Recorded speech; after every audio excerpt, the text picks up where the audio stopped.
Mini episode 829 of the FDH Lounge is brought to you by Sportsology, delivering unconventional columns and webcasts about sports, TV, music, movies, and more. Follow them on the web at sportsology.com. The FDH Lounge. You'll want to schedule your life around it. A long time ago, on a gloomy, wet Cleveland spring night, two men stand alone amidst the late-night drizzle. Their voices echo across the vacant station parking lot as they debate the merits of the great American radio show that have been missing for far too long. On that night, an idea was born. That idea became the FDH Lounge.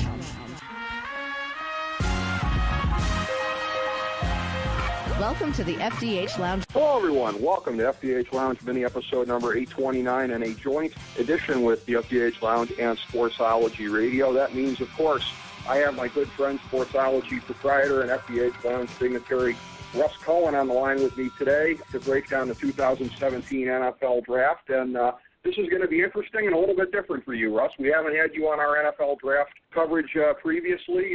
My fellow original dignitaries, Jason Jones and Chris Galloway, and I have done this in the past, and good to have you on this year. You bring a lot of experience covering, of course, the NHL Draft every year, and you're a strong observer of the NFL Draft as well, and will be based in the metro area with the draft in Philadelphia this week. Yeah, thanks. I mean, the only one I went to live was in 2000, and that was interesting. The Jets picked Chad Pennington that year. I think they could have picked Tom Brady. There was somebody in the Jets room that wanted Tom Brady, apparently, but nobody listened to him. But that's typical. But what I do learn about drafts every year is by being on the draft floor now is just getting little stories. We have a lot of directors of amateur scouting on our Hockey Prospect radio show. I chat with a lot of these guys now and some GMs occasionally. And so I do find out more and more. And usually when I find out information about the draft, it's like 2 or 3 drafts later, a couple years later, they're willing to divulge a nugget here and a nugget there. So it sort of helps. But this year I feel like as a Jet fan that I have to be a little proactive because it's a huge draft for them. It really could set the course of the franchise for the next couple of years. Yeah, your franchise is in a very interesting position. The Browns and the Jets are going to be very, very central to this thing here. You mentioned in passing, give it a plug because I love listening to it. My dad has Sirius XM in his car, and whenever he and I are traveling on the weekends, I always try to listen to the Sirius XM Hockey Prospect show that you do every week. Yeah, thanks. It's Hockey Prospect Radio on Sirius XM.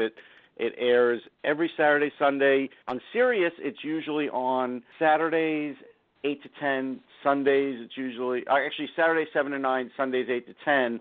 But it's also on the TSN network, and people can pick it up on podcast on tsn.ca. Just go on there, and you'll see, type in Hockey Prospect Radio. So, yeah, I appreciate that. Excellent. Looking forward to getting your thoughts here, your reactions to what we're getting from our other guys who are doing the deep dive. And I see we have one of the first of our two on the line here, my good friend, fellow original FDH Lounge dignitary, Chris Galloway, joining us to talk NFL Draft as always. Chris, I know this is a big passion of yours year in and year out. I know you have some very strong thoughts with our Cleveland Browns on the clock at number 1 as we speak. This is going to be a big year for the future of this franchise, to be sure. Rick, thanks for having me. I love doing this episode with you every year. Yeah, I have to agree with Sashi Brown when he says that the ability to remake the Cleveland Browns this year is substantial. And I think a lot of what we're going to talk about today revolves around the fact that I think this first round is going to be very interesting for mostly in large part because of the Browns and some of the teams at the top because of the condition of their rosters, you know, be it the Jets, be it the Browns, be it the 49ers, they're all looking to move down and acquire more picks. And so I think there's the potential. Now, the question, of course, is always whether they can get dance partners. But I think there's a potential in this draft because of its depth for a lot of movement in that first 20 picks in the draft. I do have some strong feelings about number 1 with Cleveland. I know there's a lot of talk about quarterback, and there's a lot of talk about Myles Garrett. I'm not sold on Garrett. I'm probably in the 1% that's not. I view him as Jadeveon Clowney, part 2. And I don't think that Jadeveon is proving to be a franchise-changing player. And I wonder if to do it all over again, whether or not the Texans would make that pick.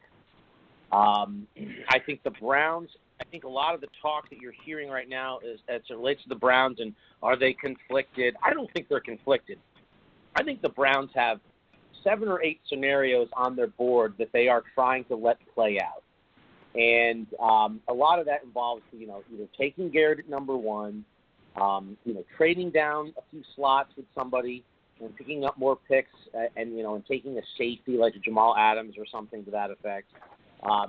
Possibly trading the 12th pick for a quarterback.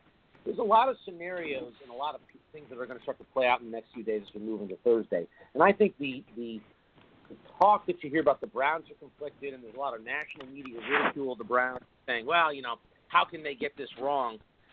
I believe the smokescreen talks about Trubisky at number 1 have been I think that they're a smokescreen, and I believe they're a leak that has an audience of 1, and that's Bill Belichick. And as we get closer to Thursday, I think the Browns are trying to. I think their number 1 scenario that they are trying to actuate is getting Garoppolo at a reasonable price. I think their other 2 options, and my guess is, based on analytics, they have Watson and Trubisky very closely rated on their board. They could probably live with either one of them, but they want one of them or Garoppolo.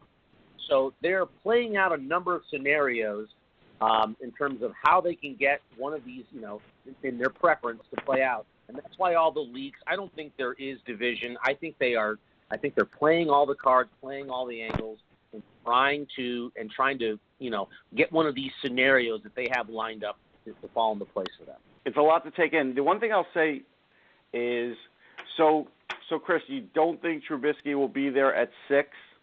Is that what I'm gleaning from that? No, I think Trubisky will be there at 6. Okay. Yep. All right. So if you do think he's going to be there at 6, because I wasn't sure based on the way you were sort of framing it. So here's the way I feel as a Jet fan, and then I'll sort of look at it from other eyes. But as a Jet fan, it's stupid if they take a running back because they don't have an offensive line. So, why would you even bother taking a running back? Their offensive line is so askew right now. It would take a couple of years for a guy to have an impact. I would even say don't take a tight end, because if you take a tight end, again, you have Josh McCown thrown to that tight end. What's the point? It's going to take 2 or 3 years for this tight end to really fit in there. But they do need a quarterback, even though they'll probably have 4 or 5 in camp, because that's what McCagnon seems to do now, because he can't admit that Christian Hackenberg's a mistake and just cut bait. And for some reason they only look at Petty as a backup. That's fine. So I look at Trubisky and I say, you know what? I actually watched him breaking down film, and I feel like he's actually probably smarter than even Petty. And I thought that he could read defenses, which is sometimes a problem, as you know, and he looks the part. He's got a strong arm. He's certainly smarter than Kellen Clemens. I mean, I could tell you that. I don't think that takes a lot. But Kellen Clemens used to have a great arm, but boy, was he, not that intelligent on the field. And so at the end of the day, if I'm the Jets, I don't see how they could pass it up. If McCagnon trades down and doesn't take this kid and he turns into something, they're going to have a problem, because the Jets have not been able to identify quarterbacks in other rounds. The only time they've ever gotten a decent quarterback is in the first round.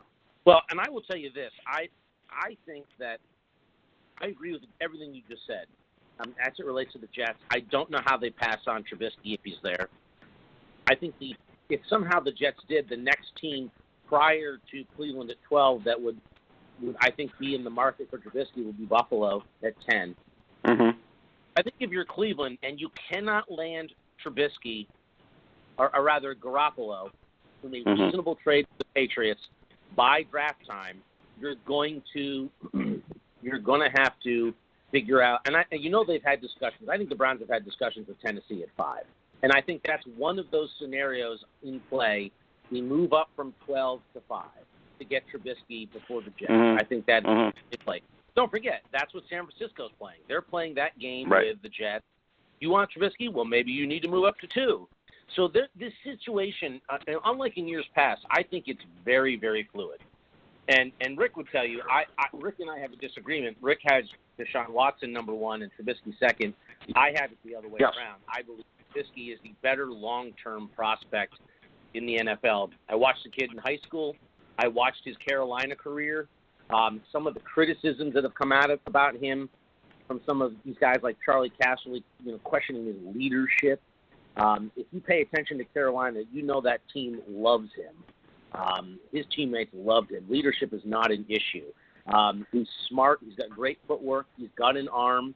My biggest issue is not 13 games played, because I know the Arizona coaching staff called that into question. How can you draft a kid who's only started 13 games? Why couldn't he win the starting job? Well, he couldn't win the starting job because Larry Fedor's an idiot. There were plenty of people around the Carolina program in his sophomore year that were saying Mitch should be the starter, not Williams. And Mitch played a lot as a sophomore. He just didn't start. And it was pretty evident to a lot of people that Mitch was the better quarterback. But for whatever reason, whether it was team politics, recruiting politics, I don't know, Fedora would not make that move in his sophomore year and give Mitch the reins. I don't think that shows anything about Mitch's inability to compete or lead. I think he's the best quarterback in this draft, and I think he's going to take a couple of years, and he's going to need the right situation around him, good coaches. But I think he has a very high ceiling. That said, I think again, it's for the Browns, it's scenarios. That's where the analytics come in. I think they prefer Garoppolo in his experience. I think they have him rated high. I think they prefer to get him. I think the coaches would prefer to get him because you can plug him in now. He understands defenses. He leads defenses. He understands NFL game planning. He's ready to go. He's plug and play now.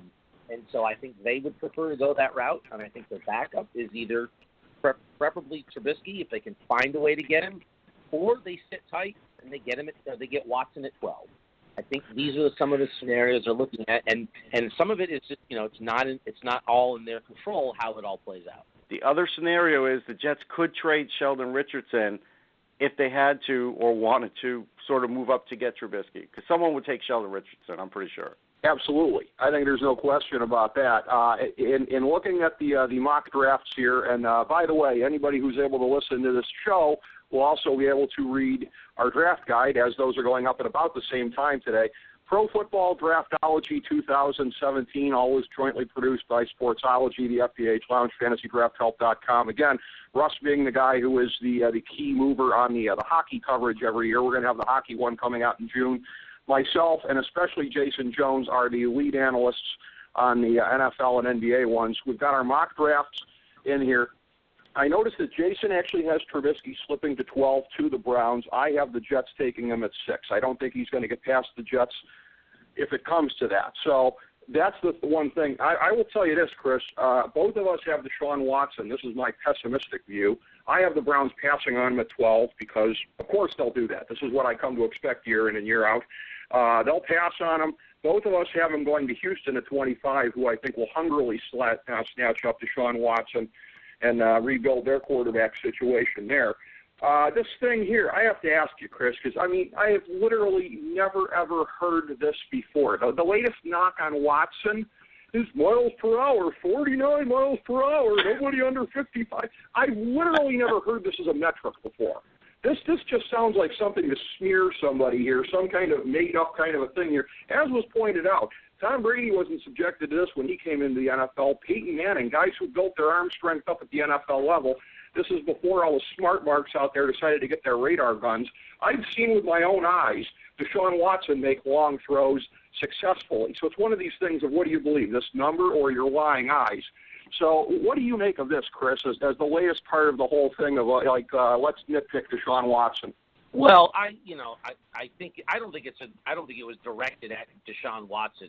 I think it's another metric and another tool that people are latching onto to try to, every year there seems like there's a new thing, and this thing sort of, the first time I heard about it was last year, but it seems to me that they're always looking for these new metrics to be able to explain draft picks and why someone's a bust or not a bust.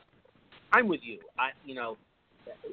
It's not certainly something that I would concern myself with. I think far more than anything, the best indicator is looking at, accuracy. How accurate a throw are you? What's your completion percentage?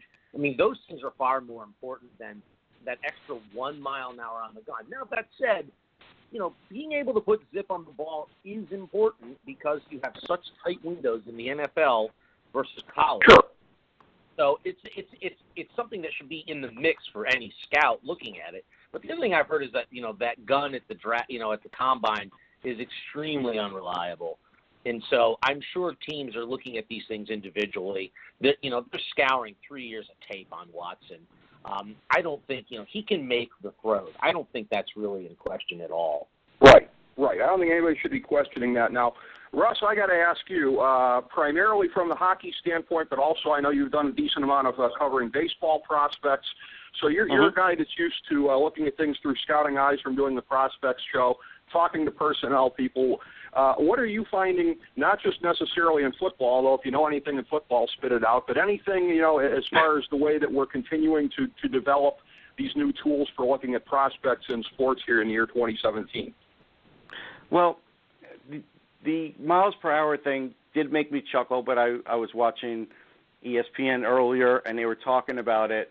But then when you see some video, you're like, some of those throws aren't that hard. Like the eye test to me is always important, and I'm not a huge analytics guy, but like Chris said, there's always a point where some metrics definitely are good to look at and are a part of the equation. And even in hockey and in other sports, they're a part of an equation. But sometimes you have to look at the eye test. And so I did see a few on the eye test that maybe they weren't 49 miles per hour, but they didn't have the zip like Chris talked about. And so you do worry about that a little bit. Other things, look, a fast guy's a fast guy. A fast skater's a fast skater. Still doesn't mean they could score. Still doesn't mean they could take it to the house. That's always something where speed is nice, but there have been plenty of guys like Johnny Lamb Jones comes to mind. None were faster, and he really couldn't catch the ball. And Ronaldo Nehemiah is another one who learned how to catch the ball a little bit. So, it's like do you want the sumo wrestler in net for hockey? It's the same thing. So you look at those things, and I think the biggest thing that you take out of, and I go to the NHL Combine every year, is the strength factor is always good. The jumping ability is always good. In hockey, it's for speed burst when running, and also, for football, it's going to be the same thing for speed for running. Definitely helps. So some of those tests are good. The rest, you're better off just interviewing the guy and seeing what he's like and writing a profile, because other than what you saw during the year, a lot of the other stuff's not going to help you all that much. Now, the teams do all kinds of testing. They take them into a room. They do all these interviews. They do the Wonderlic test in the NFL. Those things do matter, and we're never privy to those. And so that's the hidden part of it. But I did want to bring up the psychology of the draft, too, because you would think fan bases would learn their lesson. Like, I'm going to bring up the Eagles fan base. Most of what's going on around town here is they want a running back. But for them to get a running back, or Doug Peterson to get a running back, would be like your grandmother driving that Oldsmobile that's sitting in the driveway that's got 20,000 miles on it, the 1980-something Oldsmobile, maybe 1990s. Uh-huh. She just doesn't use it. Doug Peterson is not going to use a running back. And so if you're drafting a running back, you're drafting him for the next coach.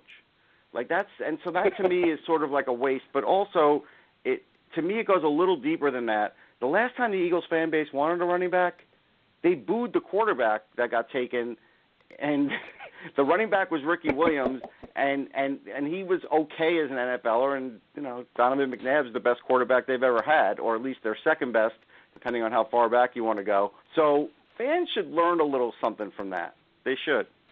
True. Yeah, everybody should be a little bit more humble as far as how they look at this. Now, looking, Chris, at the big picture structure of the draft, I had heard Chris Landry, NFL draft analyst, who is often on Fox Sports Radio, NBC Sports Radio, I believe. I heard him on one of these shows saying he thought that from about 5 to 25, somewhere in there, that they were fairly interchangeable. I look at it a little bit differently. You've got Garrett as the consensus number one.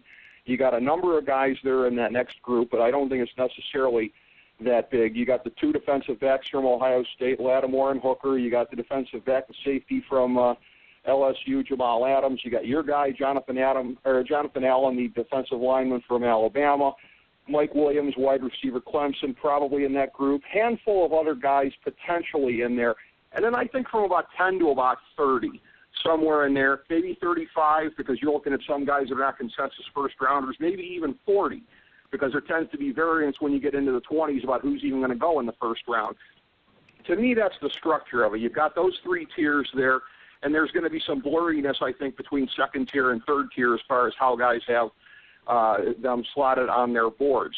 In looking at the consensus number one, we touched on this before with Myles Garrett. This is a situation, people are comparing it to Jadeveon Clowney. You're right about that, when he was the consensus number one the year that he came out. Now, again, this past year, in the absence of J.J. Watt and him being healthy, he actually had a very good year, really started to kind of live up to the billing. But you're hoping in that spot, if you're taking that guy, you're hoping it's that generational player. I'll say probably Bruce Smith for the best point of comparison. That's the kind of edge rush you're looking for if you're taking that guy number one. And there are some bad memories in this town of the last time that happened. Courtney Brown in 2000, the Quiet Storm, the most devastating nickname that's ever been bestowed upon a prospect, I would say, for the kind of career that he had. So in looking at this, Chris, I'm like you. I don't have all the reservations that you do. Your point is well taken about how he put up his numbers against the caliber of opposition and against good SEC teams. You're right about that part of it. I look at it like Greg Williams, I trust him. Somehow or another, Jimmy Haslam managed to lure him to work for him somehow. Greg Williams, I think, is one of the best defensive minds in the league. They're not making this move unless Greg Williams says, I can make that guy a multi-time Pro Bowl player, unless he gets the gleam in his eye looking at him play the game. So I look at that. I look at the fact that, again, I don't think the Browns have the gravitas to pass on him. You look at their draft last year, it would be a probably big overstatement to say brimming with solidity in what they did last year, because it's pretty underwhelming 1 year in. So to say they're smarter than everybody else, the rest of the world says he's the consensus number one guy, but they beg to differ, heads are going to roll, and probably justifiably so, if you pass on him and he becomes Bruce Smith. So I'm with you somewhat on that, Chris, but I'm not all the way with you on that, because I'm more comfortable with them taking him than them trading down to take somebody else, where there are a little bit more in the way of questions about what they can deliver. Listen, I get it, and I believe they will take Garrett, because you talk about the gravitas. You know, if the Patriots were sitting at one, they're that team that can go, and everyone goes, oh, they're so brilliant. Browns, I agree. They will be eviscerated if they don't take Garrett. But what I'm here to tell you, though, to tie in about how fans need to chill, which is, again, we don't know, and this is said every year, and somehow it always gets forgotten. We don't know how a draft pick is going to work out until 3-4 years down the road. I don't think Garrett. When I watch Garrett and I go back and I look at game tape and I look at some of these games we played in, I see a guy that just disappeared a lot. You know, whether it was against SEC competition or in a bowl game, or he'd show up for a couple plays and then you don't see him for a while. And that, to me, is always just a red flag. I didn't see that with Von Miller. You didn't see that with a guy like Bruce Smith, although admittedly I didn't see a lot of Bruce Smith college tape. But there are certain guys, that when you're taking them number one, show me the game that Myles Garrett just completely dominated at and took over college competition. There isn't one. And so I get that he has all the measurables, the speed, the size, he's elusive, he can rush the passer. I mean, at times he's done that, but then he disappears for huge stretches. And so could he be great? Yes, he could. But I also think that there's a high probability that he's going to be just, okay. And look, if the Browns take him, they get the public off their back. They're not going to be criticized. For them, it is a safe pick. The beneficiary of Myles Garrett more than anything, and I agree with you about Williams, best hire the Browns have made in a long time to finally get a defensive coordinator that gets it. And then B, Garrett fits his system a lot in the same way a guy like Jabril Peppers, potentially at number 33, really fits Greg Williams' system. And so if all they want to do for Garrett is just unleash him, and you're not asking him to stop the run, you're just unleashing him, relentlessly on the quarterback, off the edge, every play, nonstop.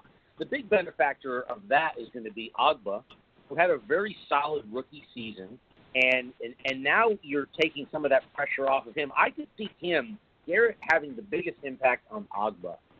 I really think that could work well for the Browns. And look, you get Garrett, you've got Agba, you've got Des Bryant coming back, you've got Danny Shelton. That's a pretty damn good front line.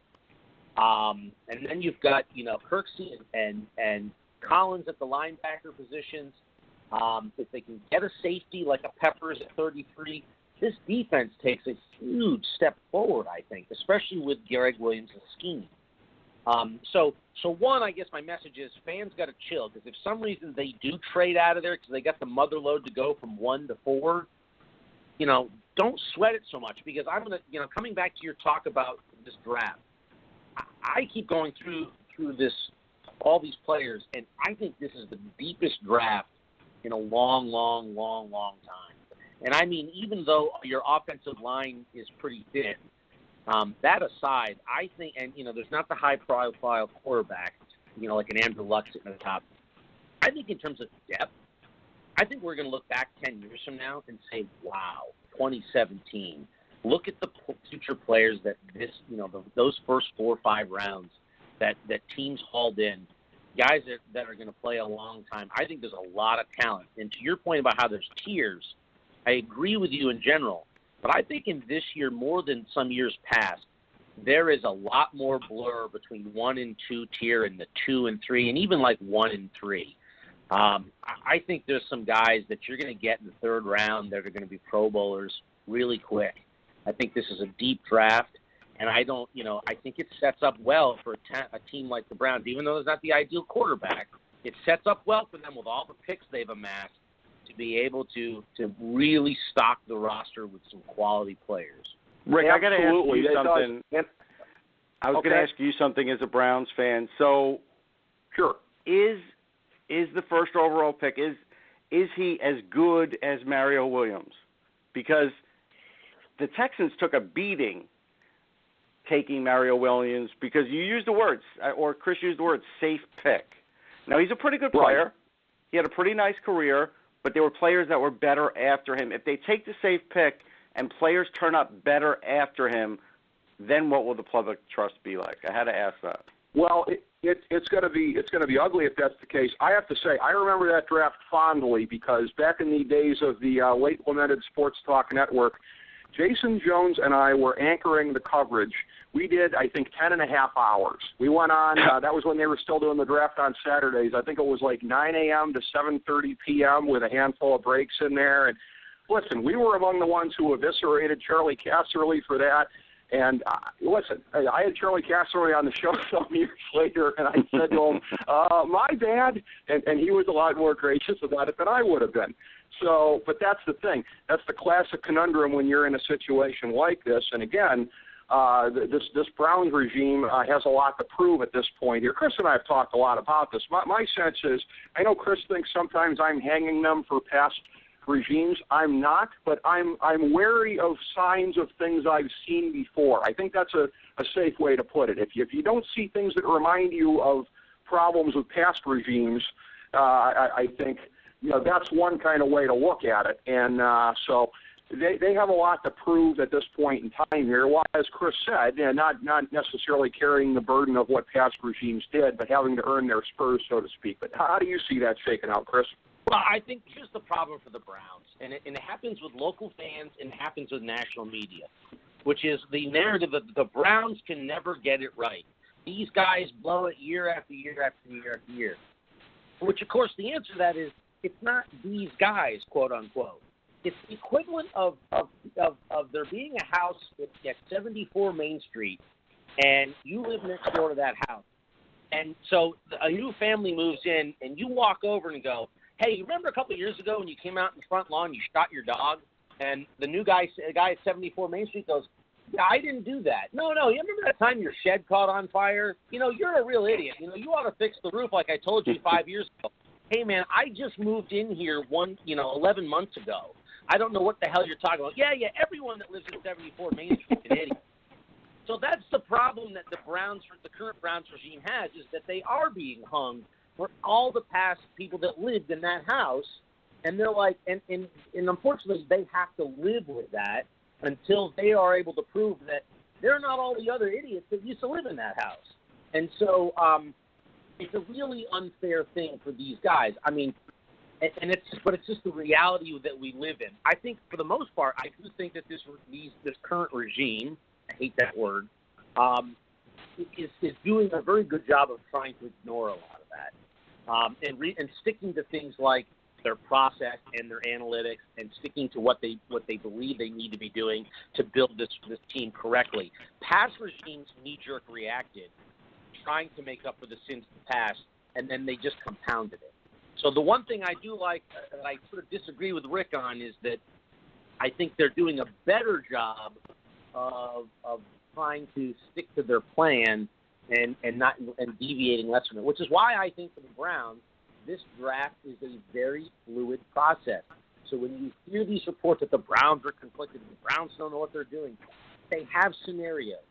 They and the rest of us don't know how the chips are going to start to fall in place until things get rolling. Chris, the one thing I'll back you up on is one of my prime criticisms of the Browns year in and year out is that they, and this comes from my perspective now of over a decade of doing the draft analysis and preparing these draft guides. Every year I'm putting together a list of team needs for the draft guide, and I look at it, and the Browns never exit the off season with less team needs than they had going in. Oftentimes, they'll cut somebody and then draft somebody in the first round to fill their spot. I think that was, I don't know if that was the year Jabal Sheard left, and I think they drafted Barkevius Mingo. That was like a classic example of that. In free agency this year, they filled holes. They filled holes on the offensive line primarily, but they went out and they got guys in different spots here to fill holes. And there is the very good chance when you look at this draft, they will exit this offseason with less holes than they had coming in, which will be the first time in a long time for something like that. So as we're getting here more towards the home stretch of the show, I'm going to throw out a couple things. I'm going to start with you, Chris. Respond to any of these here. They're kind of catching you. This is a thing when I look at this draft thematically, this is one of the things that jumps out to me is that this is the first time in a long time where we've seen the downgrading of running backs in the first round. We're seeing a re-emphasis on them this year with this crop. Leonard Fournette, a lot of people comparing to Adrian Peterson, I think for very good cause. He's one of these guys like Elliott, I think, that represents, and Todd Gurley, that represents the return of the bell cow to the NFL, which we really haven't had very much. You've got also Dalvin Cook, who is not so much a huge back like that, but a good-sized, solid back, but still pretty explosive. And then Christian McCaffrey, who fits more in sort of the Reggie Bush mold. All three of those guys look like they're going to go relatively high in the first round. You've got that scenario there. You've got John Ross at wide receiver, who broke the combine speed record there with running a 40, heading up in the eyes of many, a very good crop of wide receivers this year. And you've got a depth situation here where, just to put things in proper perspective, I agree with you on this, Chris, when you look at this here. In my mock draft, something that I thought was really interesting, I had Taco Charlton going 31 to Atlanta. I mean, think about that young developing defense that they have there, and adding a guy like that. I mean, if he goes in the teens, it wouldn't surprise you. But he could drop to 31 just based on what's happening with the other guys out there. And the other thing I want to throw out as well here, too, we have a little bit of a disagreement in the FDH Lounge family here. My good friends Anthony Petrone and Tom Denk are on opposite sides of this big controversy. Anthony has been a big proponent, you mentioned him, Chris, of Jabril Peppers. I am as well. I look at that guy, I think he's part of the future of the league, where the positions get a little bit more amorphous and he can play different positions in different formations. Tom Denk thinks he's going to be a bust, doesn't think that he's going to be able to play safety, and that even if he does, he's going to be a strong safety and therefore overdrafted with wherever he goes. So I agree with you, Chris, on the Peppers thing. I think he would be good here. But take any of those points there and run with it, Chris. All right, here's what I'm going to tell you. I think Peppers is exactly, like I said before, a Greg Williams safety. He's physical. I think he's going to be. He can do some coverage for you. I think he's mostly going to be a strong safety who can play in the box. And I think that's exactly, he can roam around and play in different spots around the field. That's a guy that Greg Williams really likes. So watch for him at 33 if he's there, the Browns to snatch him up. I think when you talk about the running back, I think some of the running back talk right now about the resurgence is just because of how much depth there is in the position in this draft this year at running back. I'm not a Dalvin Cook fan. I think he fumbles way too much, and in the NFL, that's the quickest way to end up on the bench. Coaches just not tolerate that. McCaffrey, I love. I just absolutely love, and that's a guy I could see going anywhere from, honestly, anywhere in the top 10 all the way. And he's going to go somewhere in the first round. I don't know where. He's a guy that could just go. I mean, don't be stunned if the Browns did something crazy and traded down a little bit and grabbed him. If the Browns went and grabbed him, you've got this situation where Crowell hasn't signed his tender. That situation doesn't look to be improving. McCaffrey's a guy that you can put out, you can throw the ball to. He runs hard between the tackles. He is so versatile. Teams have to look at him when they're looking at running back. You talked about wide receivers. I got to tell you, I'm not a fan of John Ross. He's so fast, but he's so small. The speed guys, the Percy Harvins, the Corey Colemans, I get so, I'm not all that interested in, I hope this year Corey Coleman sort of, breaks out and can be that really great field stretching number 2. I still don't think he's a number 1. I will tell you, I'm a big fan of Corey Davis in this draft. I think the Western Michigan wide receiver is a lot like Antonio Brown. I think he is a guy that's going to be a 10-year, just dominant wide receiver. Somebody's got to get him, and they got to be smart and grab him, I think, earlier than what a lot of projections have him going as. And again, to speak to depth, even wide receiver, our own alma mater, Ohio, guy that no one talks about, Sebastian Smith, he's a poor man's Corey Davis. Similar numbers. I watched him dominate Tennessee's cornerbacks this year in that game. Right. Smith ate them up. Smith is a guy that people are talking about as a undrafted free agent, maybe 6th round. I think if you want a big, physical, fast guy with great hands, there's another value. Again, speaking to depth, a guy like Sebastian Smith, in the 6th round, who could be a starter for you within a year, is exactly the kind of, of what's going to be available in this draft. You're damn right, Chris. You can never go wrong with taking a Bobcat. I co-sign on that point right there. When we're talking about receivers also, too, I would be remiss if I didn't point out a rare draft in that you have 2 tight ends who look like they're definitely first-round worthy. O.J. Howard is going to go somewhere in the top 16. I actually have him going 12 in my mock draft to the Browns. David Njoku from Miami, I actually have him going 30 to the Steelers. He would fit in very well there. So there are some really interesting talents. And the thing we were talking about there with John Ross, Russ, when Jason and I were doing our post-combine show, I made the draft there that I grew up as a kid watching the show Dallas, and I thought that John Ross was going to be the future of viewing oil. Now it turns out he's going to be the future of the NFL. This whole thing about getting caught up in the speed gun and the guy going out there and running the fastest time ever, a really interesting aspect, along with all these other ones to this year's draft here. You've got a lot of different things that are going to be playing out this week for you in Philadelphia. Yeah, I just, I look at football players and I want a playmaker. If he's a little slower, it's fine. Like, nobody really slow makes it in the NFL anyhow. So what you're talking about is just like a little extra on the gun. How often does that little extra on the gun make somebody unstoppable in the NFL? Like, almost nobody is unstoppable in the NFL. So I always look at it and say I want a playmaker. I'm a little worried. I found a couple things that worried me for this draft, and these aren't the usual police blotter things, but they're just like little warning signs. So like Leonard Fournette showed up to an LSU spring game yesterday with $1,300 purple Christian Louboutins on. I don't even know who Christian Louboutin is, but all I know is this kid's coming out of college.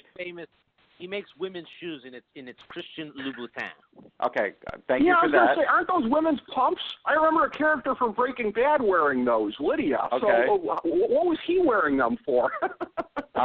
Because he could. Louboutin does make men's shoes, and most of them are ugly, like the ones. They're very ugly.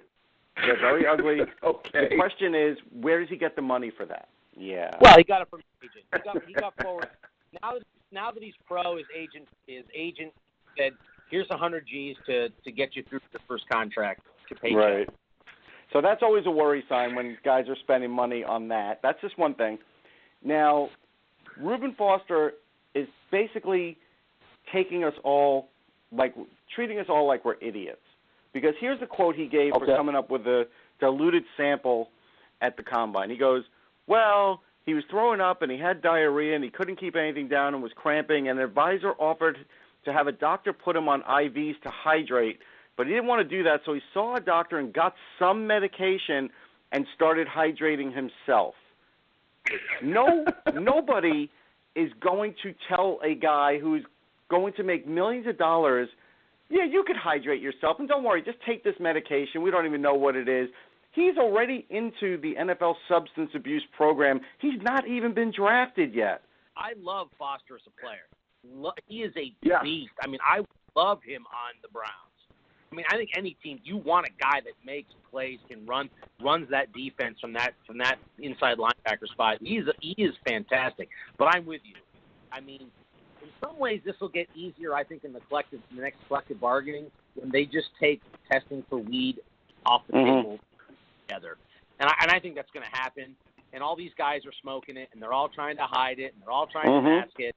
And I think it'll go away. But then don't lie about it. Just say you smoked weed. Yeah, well, and again, he's going to cost himself a lot of money. He's already cost himself money, right? Don't lie on a quote. That's the idiot factor where it's like, and he'd be off, even how much I love him as a player, he'd be off my board because, as a Browns fan, it's back to the Josh Gordon thing. It's like, you can't stop smoking weed for a few months just so you can make millions of dollars? Right. How big an idiot are you? And so I'm with you on that completely. The guy's an immense talent, but clearly, putting for brains. Well, exactly. And I talked about O.J. Howard, the rare tight end who's worthy of going in the top half of the first round. Same thing with Foster. You don't tend to see that with inside/middle linebackers who go in that spot there, but you have one of them come out every so often, a number of years. Patrick Willis was another one of them, and you look at the career that he had, and he basically fits that mold physically as far as what he can do, and it's definitely on the field justified if he goes there. Off the field, maybe not so much. But this ended up being a tremendous breakdown today. We ended up having a scheduling snafu, unfortunately, with our Jason Jones, but a great panel.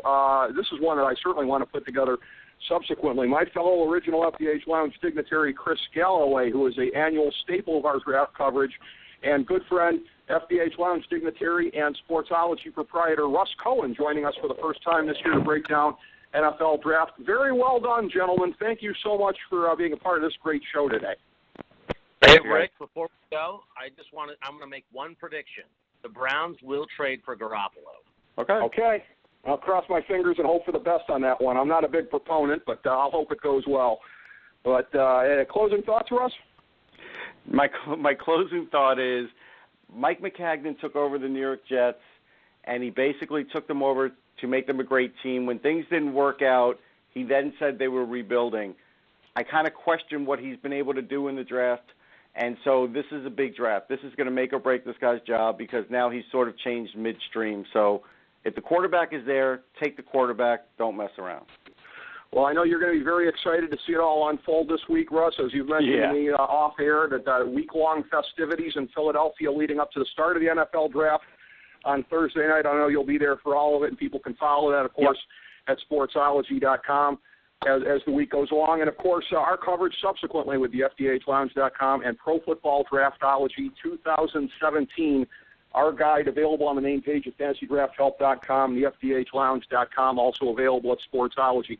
Thank you guys both so much, and thank you, everybody, for tuning in to FDH Lounge mini episode number 829, a joint episode with Sportsology Radio. As we bring the show to a close, we would like to extend our deepest gratitude to NBC, CBS, ABC, Fox, all Clear Channel affiliates, TNT, TBS, USA, UPN, Deadspin.com, YouTube.com, YTMND.com, MySpace.com, various blogs, Fox News, CNN, CNBC, MSNBC, IamBoard.com, Billboard.com, Google.com, ESPN, ESPN2, ESPN News, ESPN Classic, NBA TV, NFL Network, Sports Time Ohio, Athlon Magazine, Comedy Central, Cartoon Network, The Boomerang Channel, QVC, BET, The Spice Channel, Steno Notebooks, Manwich, Papermate Office Supplies, waitresses, strippers, bartenders, garbage men, janitors, microwave popcorn, the writers of The Office, Scrubs, Entourage, My Name is Earl, Oz, Metalocalypse and the Boondocks, Aquafina, and the Periodic Table of Elements.